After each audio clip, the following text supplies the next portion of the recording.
આમે કોઈનું ક્યારે પણ ખોટું કરતો પણ નથી અને ખોટું કરતા હોય એમાં 100% હું રોકું છું.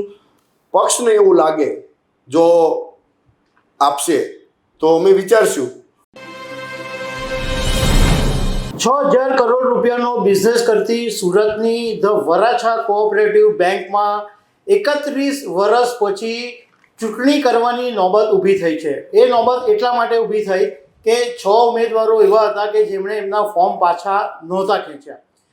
પરંતુ હવે એક ડેવલપમેન્ટ એ થયું છે કે જે 6 ઉમેદવારો હતા એમાંના એક પ્રતાપ ચોરવડિયા કે જેમને પ્રતાપ જીરાના નામથી લોકો વધારે ઓળખે છે, આર્યન જ્વેલરી કંપનીના CEO છે અને સુરત જ્વેલરી એસોસિએશનના પ્રમુખ છે.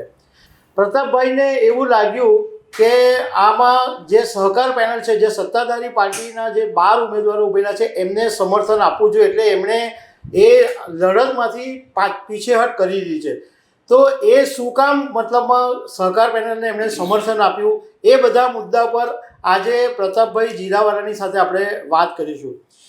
પ્રતાપભાઈ, છેલ્લો દિવસ હતો ફોર્મ ખેંચવાનો અને એ દિવસે તમે 6 લોકોએ ફોર્મ નહીં ખેંચ્યા જુદા જુદા, અને એ પછી અચાનક તમારી સોશિયલ મીડિયા પોસ્ટ આવી કે તમે સહકાર પેનલને સમર્થન આપવાની જાહેરાત કરી. તો અચાનક કેમ આવું થયું? કંઈ પ્રેશર હતું કે કંઈ પ્રલોભન હતું? પહેલાં તો મારું નામ છે પ્રતાપભાઈ ચોરવડિયા જીરા, આર્યન જ્વેલર્સના ઓનર છું અને સુરત જ્વેલરી એસોસિએશનનો પ્રમુખ છું. આમ તો જ્યારે વરાછા કોઓપરેટિવ બેંક જ્યારથી સ્થાપના થઈ ત્યારથી હું એનો એકાઉન્ટ મારા ત્યાં છે અને સભાસદ પણ છું.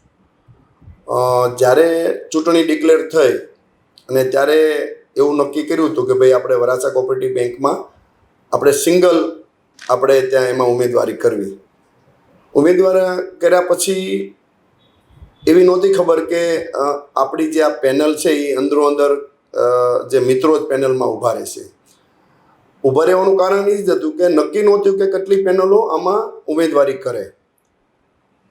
એટલે પછી મને ખ્યાલ આવ્યો કે ભાઈ એટલા ઉમેદવારો આમાં ઉમેદવારી કરી છે. એમાંના જે 12 ઉમેદવારોમાંથી માનો ને કે મેક્સિમમ 8 થી 10 ઉમેદવારો તો મારા સંપર્કમાં અને મારા મિત્રો અને એમની સાથે મારો ખૂબ સાથે વ્યવહાર હોય છે.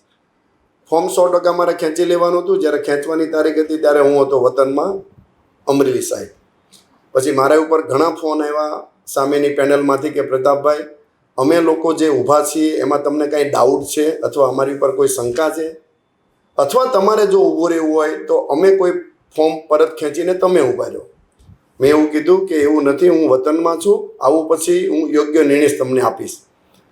પછી જે લોકો ઊભા હતા એમની સાથે મેં એક વ્યક્તિ દીઠ મુલાકાત કરી અને મને ખ્યાલ આવ્યો કે આ જે લોકોએ બેંક જે મૂળમાંથી જે એકદમ ગ્રાઉન્ડ લેવલથી જે ઊભી કરી હતી એ લોકો જ આ બેંકના ઉમેદવારો છે. અને આ ઉમેદવારોને મેં બધાને પૂછ્યું અને બધાને સાથે સંકલન કરીને પછી નક્કી કર્યું કે નહીં, આ બેંક જ્યારથી ઊભી થઈ અને અત્યાર સુધી 2026માં જે લેવલે પહોંચી છે એમાં લોકોનું ખૂબ યોગદાન, ખૂબ લોકોએ મહેનત કરીને આ બેંકને અહીંયા સુધી પહોંચાડી છે. અને આના લોકો આ બેંકને હજી એક લેવલ સુધી પહોંચાડે એવી મેં એ લોકોને વાત કરી અને પહોંચાડશે પણ. એના માટે મેં મારી રીતે સમાજ આ જે છે એ અમારો સમાજ જ છે અને બેંકનું હિત જોયું, સમાજનું હિત જોયું અને બેંકના સભાસદો હોય, શેર હોલ્ડર હોય ને એકાઉન્ટ જેમના છે એમનું બધાનું હિત જોઈને નક્કી કર્યું કે ભાઈ આ બેંકમાં આપણે ખાલી ખોટું કારણ વગરનું ફોર્મ ભરવું અને ડિસ્પ્યુટ કરવા કે લોકોના મગજમાં ખોટો વિચાર આવો કે ભાઈ બેંકમાં જો આવી બધી માથાકૂટ થાય તો લોકોને એવું થાય કે ભાઈ અમારી બેંકમાં અમારી જે મૂડી પડી છે એ સુરક્ષિત છે કે કેમ. એના બધા વિચાર કરી અને મેં આ કોઈ પણ લાભ કે કોઈ લાલચ કે કોઈ પણ લોભામણી કોઈ પણ, હું તો આમે કોઈનું ક્યારે પણ ખોટું કરતો પણ નથી અને ખોટું કરતા હોય એમાં 100% હું રોકું છું. અને એમાં સુરત જ્વેલરી એસોસિએશનના હરેક અમારો 1800 મેમ્બર છે, એ બધાને ખબર છે કે મારી જે કામ કરવાની થિયરી ને કામ હું કઈ રીતે કરું છું એ બધા સારી રીતે જાણે છે. એટલે મારું ખાસ જે લોકો મને જે લોકોએ સાથ સહકાર આપ્યો, જેને મને ફેસબુકમાં એટલી લાયક આપી, મને જે મારા સમર્થકો છે એમને હું હાથ જોડીને રિક્વેસ્ટ કરું છું કે મારું નિશાન હતું મોતીનો હાર અને ક્રમ નંબર હતો 14. હવે એક સભાસદે 12 મત આપવાના હોય છે. એ તમામ જે લોકો મને મત આપવાના હતા એ લોકો હવે જે સહકાર પેનલની જે 12 જે કેટલીનું નિશાન છે એની સામે ફરજિયાત 12 વોટ કરો અને એમને બહુમતી જીતાવો. આ બેંક એક લેવલ સુધી પહોંચે અને બધાના કામ થશે એવી મને હાલના જે ઉમેદવારો છે એવી ખાતરી આપી. લોકોનું કહેવું એમ છે કે જે 5 ઉમેદવારો બાકીના છે એમની ઉપર બી સતત પ્રેશર આવે છે. જ્યારે ફોર્મ નહોતા ખેંચ્યા ત્યારે પણ એમની પર પ્રેશર આવતા હતા અને ઘણા બધા લોકોનું એવું માનવું છે કે જ્યારે તમે ફોર્મ નહોતા ખેંચ્યા અને અત્યારે આટલા બધા દિવસ પછી તમારે સપોર્ટ સહકાર પેનલને આપવો પડે તો કોઈક ને કંઈક મોટી ડીલ થઈ હોય એવી ચર્ચા છે. તો એવું તમે તો ના પાડી, પરંતુ આવા બધા જે આરોપો છે, લોકો આક્ષેપો છે, એ બાબતમાં શું કહેવું છે? ખાસ તો પહેલાં તો એ જે લોકો 5 લોકો છે એ મારી કોઈ પેનલ નહોતી. હું સિંગલ પેનલમાં ઊભો હતો અને એનું નિશાન મેં પસંદ કરેલું કે ભાઈ મોતીનો હાર, કારણ કે હું જ્વેલરી સાથે સંકળાયેલો છું એટલે મેં મોતીનો હાર પસંદ કર્યો.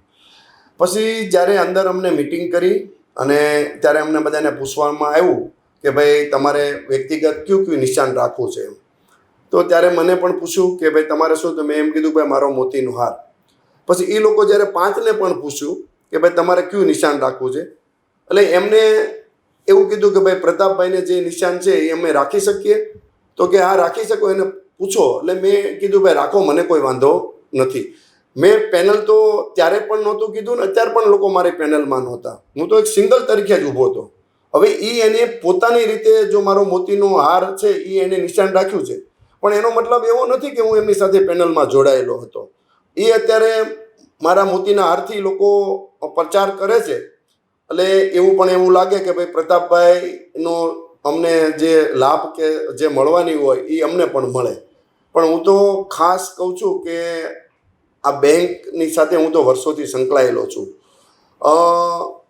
ફરજિયાત કે આપણે ગામડામાં લોકોને એવું કહેતા હોય છે કે ભાઈ ગામડામાં ખેતી હોવી જોઈએ અને એક મકાન હોવું જોઈએ, એવું આપણે ખબર બધાને કહીએ છીએ અને હોવી જોઈએ.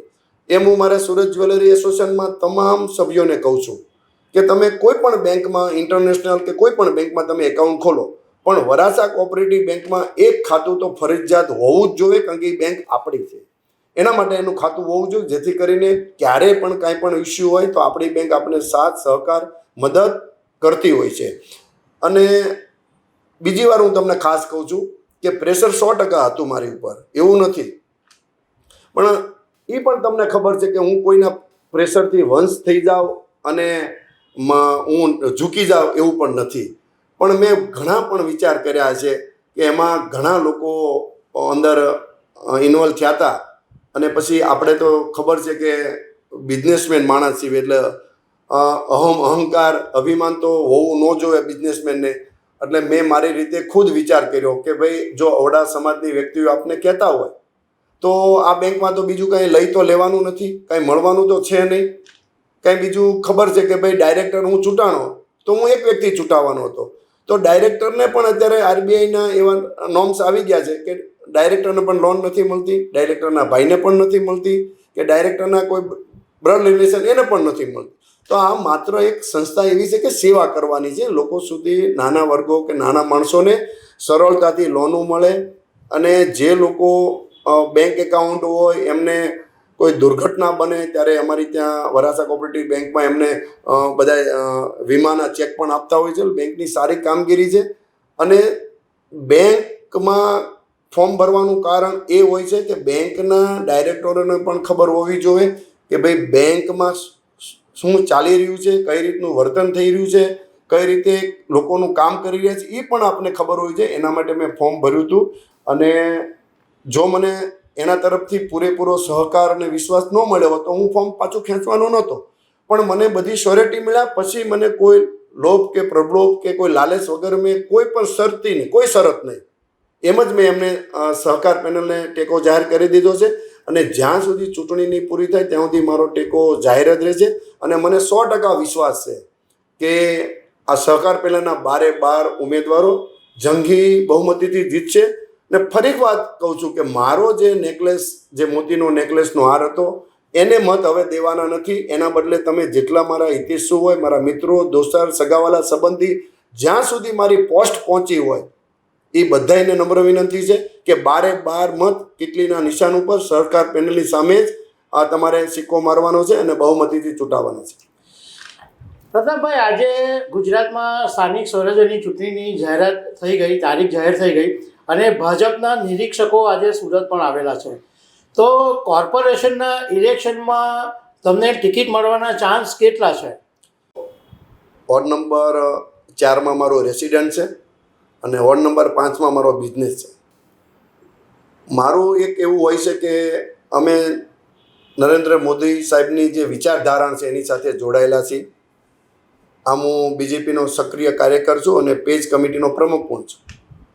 મેં એવું વિચાર્યું કે અમે લોકો બીજેપીમાં ક્યારે આવ્યા? ભાઈ 2012થી.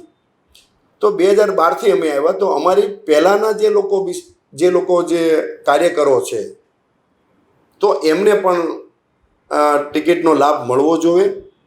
એના માટે મેં ટિકિટની કોઈ પણ માગણી કરી નથી. છતાં પક્ષને એવું લાગે જો આપશે તો અમે વિચારશું અને જો નહીં આપે તો જેમને આપે એની અમે સક્રિય કાર્યકર તરીકે અમારી ફરજ છે કે એને જંગી બહુમતીથી છૂટાવવા જોઈએ. કારણ કે આ નરેન્દ્ર મોદી સાહેબનો દેશ છે અને જે નરેન્દ્ર મોદી સાહેબ જે કામ કરે છે એના વિચારધારા ઉપર અમે કામ કરી રહ્યા છીએ. દેશ કેમ આગળ વધે અને કેમ આપણા દોસ્તાર મિત્રોને સપોર્ટ કરીએ અને જૂનામાં જૂના જે લોકો બિચારા વર્ષોથી ભાજપમાં કામ કરે છે, જે લોકોએ પોતાની જાતને ઘસી નાખી છે, જે લોકોએ બિચારે રાત દિવસ જોયું નથી, એવા કાર્યકરોને જો ટિકિટ પક્ષ આપે એવી મારી લાગણી છે.